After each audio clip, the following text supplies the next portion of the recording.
और राम राम इंडिया में अब खबरें होंगी विस्तार से। महाराष्ट्र समेत पूरे देश में गणेश चतुर्थी धूमधाम से मनाई जा रही है।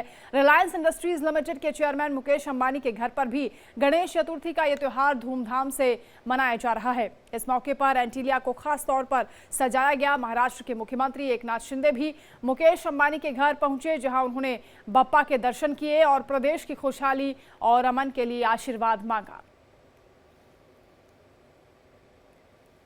तो गणेश चतुर्थी की धूम देश भर में देखी जा रही है। खासतौर से मुंबई में खास कार्यक्रम का आयोजन किया गया है और यहां एंटीलिया पहुंचे हैं मुख्यमंत्री एकनाथ शिंदे। उन्होंने बप्पा का आशीर्वाद लिया है। कई सेलिब्रिटीज भी यहां पर नजर आई हैं। गणेश चतुर्थी का मौका है और खास आयोजन यहां कार्यक्रम का हुआ।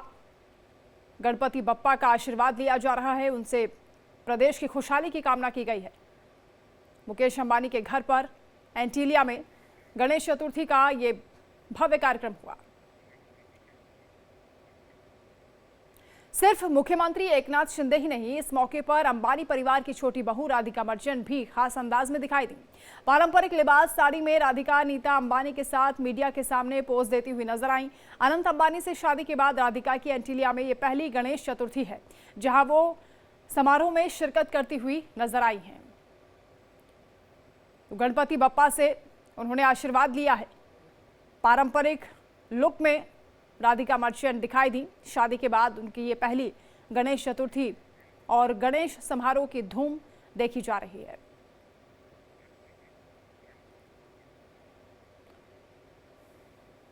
मुंबई के बाद अब बात करते हैं बिहार की, जहां आरजेडी मुखिया लालू प्रसाद यादव भी दानापुर के पेठिया बाजार में बनाए गए गणेश पंडाल में पहुंचे और यहां पूजा अर्चना की।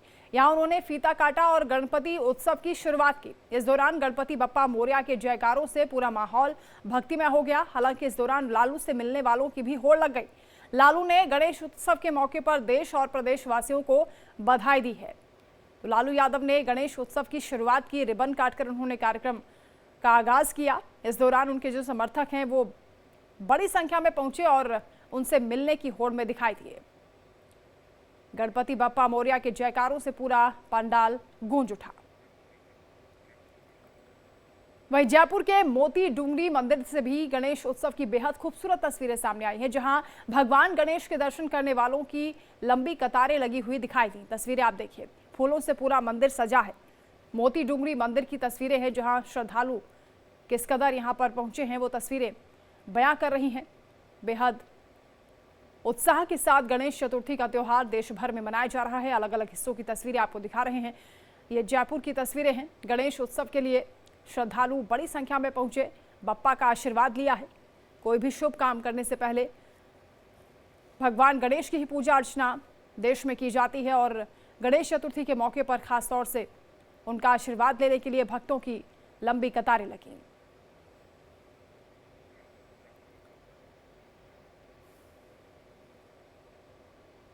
और अब बात करते हैं भेड़िए के आतंक की। जी हां, बहराइच में आदमखोर भेड़ियों को लेकर पूरी प्रशासनिक मशीनरी लगी हुई है। वन विभाग कई दिनों से आदमखोर भेड़ियों पर काबू पाने में जुटा है। सरकार भी भेड़ियों की दहशत मिटाने के लिए गोली मारने का आदेश दे चुकी है। लेकिन सच तो यह है कि भेड़ियों के आगे वन विभाग की एक नहीं चल रही। गांव वाले भी लगातार दहशत में जी रहे हैं। रात में चौकसी के बाद भी पहरा देने को मजबूर हैं। अपनी टीवी स्क्रीन पर जो तस्वीरें आप देख रहे हैं, ये देर रात की तस्वीर है, जहां गांव वाले अपने परिवार की हिफाजत के लिए पहरा दे रहे हैं और रात भर उन्हें इसी तरह से जागना पड़ रहा है, क्योंकि जरा से भी लापरवाही अगर हुई तो भेड़िया किसी को भी शिकार बना सकता है। भेड़हा आवारा है, बड़वार रहा, भेड़हा से बड़वार रहा है। मारे कहाँ पर रपटावा का भाग गवा, गांव के उत्तर तरफ निकलेगा। यहाँ तो अगट्ठा तो होने जाते, होशियार तो सब हयन है, लेकिन अब दिन रात कहाँ जाग मिली, पूरी रात जागे परबई करी। अब भेड़िया तो अभी चिल्लाए, हम लोग वहाँ से इकट्ठा हुए, सूचना पाए, हम लोग आ गए, यहाँ पर उपस्थित हुए। अभी बता रहे हैं कि धान की तरफ गया है, इधर उत्तर साइड। तो हमने तो देखा तो है नहीं, ये गांव के कहने से हम लोग दौड़ के पर आए। 9 आदमी की हमारी टीम है, तो सबको इकट्ठा होकर जब आए तो उनसे पूछताछ करने लगे, इधर उधर देखने लगे। अगली रात में 8:30 बजे हम सब इकट्ठा हो जाते हैं। 9 बजे से जबकि बल की ड्यूटी है 5 बजे तक, लेकिन फिर भी हम लोग पहले 8:30 बजे आ गए और जैसे ही सूचना पाए फिर दौड़ आ गए और सगरी रात चलते हैं। घटना का घटी, गांव के अंदर घुसा, हम लोग इधर बैठे रहन, हम लोग अपने तरफ बैठे रहा, उधर से गांव वाले खेदिन हमारे इधर घर के पास न्यू बनी है, इस न्यू पे उचिया गया, हम लोग दौड़े इधर से 4-6 लोग इकट्ठा बैठे रहा और उचियाने जैसे पर से उधर लौट गया। अब किस तरह का जागा जाते चले जाग मिले चले जागा जाते, लड़का बच्चे अंदर सवा हुआ जाते है। हमने आज देखा है, अभी तक देखा नहीं, हम खुद विश्वास नहीं मानते थे किसी का, लेकिन आज हमने अपनी आंखों से देखा। अरे भेड़हा से बड़ा है, इतना बड़ा है हम समझा, और बड़े बड़े कान है उसके। और अब बात करते हैं उस खबर की जो इंसानियत को झकझोर देने वाली है। दरअसल कुशीनगर में एक अस्पताल ने महज 4,000 रुपए के लिए महिला को तब तक बंधक बना लिया जब तक कि उसके पति को एक ऐसा कदम उठाना पड़ा कि कोई भी सोचने को मजबूर हो जाए। क्या किया पति ने, कैसे अपनी पत्नी को उसने अस्पताल के चंगुल से आजाद किया, देखिए इस रिपोर्ट।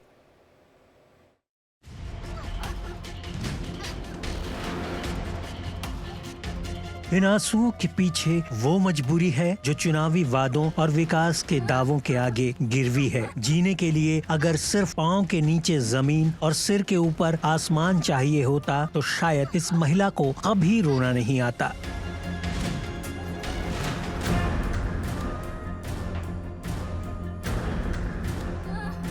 ये आंसू बेबसी, मुफलिसी और बदकिस्मती का सबूत है जो कभी तन पर उभर आती है तो कभी घर के भीतर झांकने पर आंखों में उतर आती है। इन आंसुओं में कसक है अपनी ही आजादी की कीमत चुकाने की, जो एक पति ने अपने पत्नी को छुड़ाने के लिए एक बाप ने अपने बेटे की लगाई है। बेटी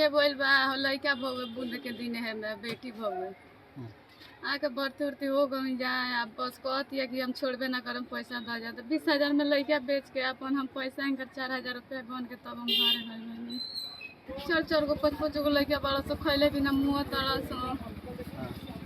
सब हो जाता है तो बेच के अब जमा कह के तो गई तो हमारे 4 दिन लड़का बिना खैले मुँह तरह से तो गई थे ना मांग के लिया के खियावी लड़कन के। कुशीनगर के बरवापट्टी थाने में रह रहे इस परिवार की ये झोपड़ी जितनी छोटी है, मुश्किलें उससे कई गुना बड़ी। मजदूरी करने वाले हरीश 4 बेटों और एक बेटी के पिता हैं। बीते दिनों पत्नी को डिलीवरी के लिए करीब के ही खुशी क्लिनिक में भर्ती कराया। बेटी का जन्म हुआ। हरीश खुशी मना पाते, घर जाते, इससे पहले ही अस्पताल ने 4,000 रुपए की पर्ची थमा दी और बिना भुगतान पत्नी को छोड़ने से इनकार कर दिया। हमार मजबूरी में हम अपन लड़का के बेच के अपन औरत छोड़ौले बनी हैं। हम लड़का ही बद्री पटेल के और डबजरी में भर्ती रही है, वो लड़का के पैदाशी रहा था।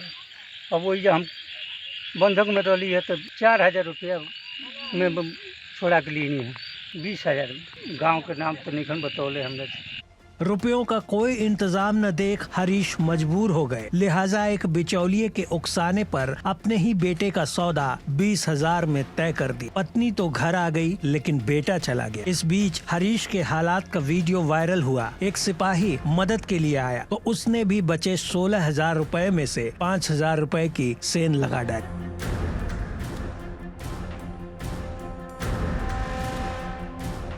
वीडियो वायरल होते होते जिले में फैल गया, आला अफसरों तक पहुंचा तो उन्हें भी जिले के नक्शे से निकलकर हकीकत में दहशवा गांव देखने का मौका मिला। डीएमएसपी हरीश के घर पहुंचे, परिवार की मुफलसी देखी और मामले में कार्रवाई करते हुए 5 लोगों को गिरफ्तार कर लिया। एक फर्जी गोदनामा के आधार पर बच्चा दिया गया था। इसमें मौके पे आके हमारे और डीएम साहब के द्वारा जांच किया गया। इसमें त्वरित कार्रवाई करते हुए बच्चे को सकुशल, रात में जब ये सूचना प्राप्त हुई तो पूरी रात अभियान चला के बच्चे को सकुशल बरामद करा लिया गया है। उनके पिता को सौंप भी दिया गया है और साथ ही साथ इस मामले में मुकदमा पंजीकृत करवाकर 5 लोगों को अभी तक पकड़ लिया गया है और कुल अब तक 5 लोगों की इसमें गिरफ्तारी हुई है और इसमें फर्दर कार्रवाई कराई जा रही है। इसमें एक सिपाही का भी नाम आया था, उसको भी तत्काल कार्रवाई करते हुए उसको भी लाइन हाजिर किया गया है। जांच उपरांत और कार्रवाई की जाएगी। अब भला सियासत के लिए इससे मुफीद मौका क्या हो सकता है। पूर्व विधायक और कांग्रेस के प्रदेश अध्यक्ष रहे अजय कुमार लल्लू भी इस वाकये से वाकिफ हैं और इसका ठीकरा सरकार पर फोड़ रहे हैं। मैं समझता हूं कि सरकार के ये अदूरदर्शिता का और खासकर सरकार की जो परिस्थिति है उसको उजागर करने वाली चीज़ें, योगी आदित्यनाथ जी तो केवल बड़ी बड़ी बातें करते हैं, गरीबों से मजलूमों से उनका कोई रिश्ता नाता नहीं। और सरकार अगर संज्ञान लेती और पिछले समयों से लोगों के हालात परिस्थिति पर चर्चा करती, लोगों को ध्यान देती, रोजगार का साधन उपलब्ध कराती शायद ये दिन देखना नहीं पड़ता। मैं समझता हूँ योगी आदित्यनाथ जी को स्वतः संज्ञान लेते हुए इस परिवार का कम से कम बच्चा तो वापस दिलाए ही, जो लोग दोषी हैं उनके खिलाफ ऐसी कार्रवाई हो कि आने वाले दिन में इस तरह की कोई घटना न हो। गरीबी के नाते, लाचारी के नाते अपने बच्चे को बेचा है, ऐसी स्थिति तो एक मुख्यमंत्री ला ही सकता है कि इनका घर, जमीन और सारी व्यवस्था, जीने के संसाधन देने की व्यवस्था तो कर ही सकते हैं, मुख्यमंत्री करना चाहिए।